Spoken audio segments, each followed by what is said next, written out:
God dag og hjertelig velkommen til den her tutorial video. Jeg beklager, at lyden er lidt røv lige nu, men det bliver meget bedre næste uge, hvor jeg vil få min studiemikrofon tilbage. Den har været udlånt. Jeg vil lige starte ud med at sige, at dette er en ny kanal, og at jeg ikke arbejder hos Stofa. Jeg vil egentlig bare hjælpe Stofa kunder med at dele nogle af de oplevelser, jeg har haft med problemer, så jeg ligesom kan hjælpe jer til, hvordan I nu får løst de her problemer. Det jeg vil vise jer i dag, det er, hvordan man port forwarder sin router. Det er et rigtig stort problem for rigtig mange mennesker, fordi at så kan man lige have en server stående, en harddisk, der er sat til internettet, hvor du faktisk ikke kan få adgang til den. Så i dag vil jeg vise, hvordan du port forwarder din router. Det første du gør, det er, at du starter med at skrive IP-adressen ind på din router, og det er i alle tilfælde hos Stofa, der er det 192.168.87.1. Så der går vi ind. Fedt. Nu kommer der så ikke noget login frem, men jeg kan fortælle jer, at det vil lige gøre sådan her. Usernamet det er Stofa, og password er admin. Det hele med småt.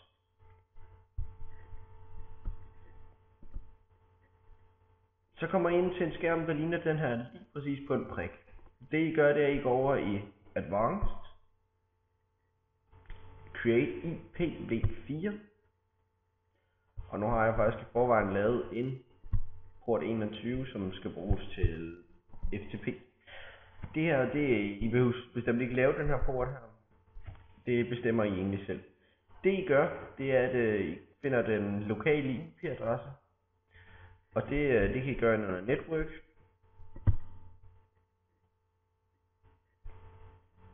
Eller I kan tage CMD frem og skrive ind der. Jeg kan sige, at min det er 192.168.87.116. Og måden I får den her frem på, det er, at I søger efter noget, eller I søger efter CMD. Så kommer der en frem, der hedder Kommando Promet. Og når der trykker I så enter, så skriver I ipconfig /all.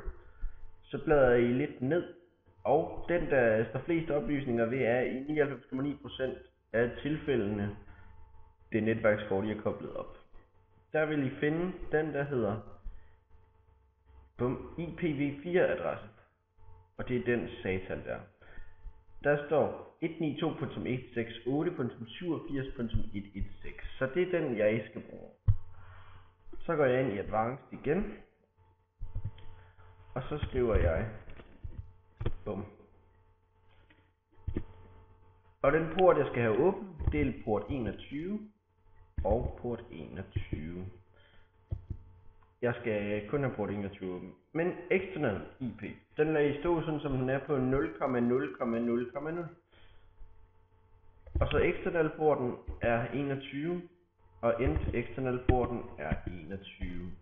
Så kalder jeg den for eksempel for FTP, og så gør jeg det, at jeg trykker Enabled on Apply. Det I gør, det er, at I så går ind i DMZ host. Fordi der er lidt problemer med deres port forwarding, så derfor anbefaler jeg, at I går ind på DMZ-adressen og skriver de sidste 3 fra jeres IP-adresse, som I kan finde lige her.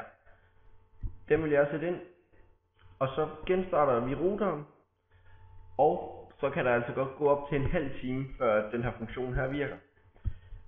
Det skyldes, at den skal sende data op til Stofas central og sende det tilbage igen, og det kan godt tage lidt tid, før det ligesom bliver opdateret. Men. En rigtig vigtig ting er også, at I kun åbner en port ad gangen. Jeg er meget ked af at sige det, men der er ikke andre måder at gøre det på. Hvis I åbner flere porter ad gangen, så vil der ikke være nogen af dem, der er åbne. Så sørg for en port ad gangen, og så kan I gå ind og teste, er porten åben? Yes, det er den. Godt, så åbner I en port mere. Men når I så har gjort det her, det ved jeg faktisk ikke lige, om jeg fik sagt, men når I har gjort det her, så genstarter I modem. Og så skulle portene være forwardet inden for en halv til en hel time. Jeg håber, at I nød den her guide, og jeg beklager selvfølgelig eventuelle fejl, men jeg er som sagt kun Stofa-kunden, som prøver at hjælpe andre Stofa-kunder. Kan I have en rigtig god dag.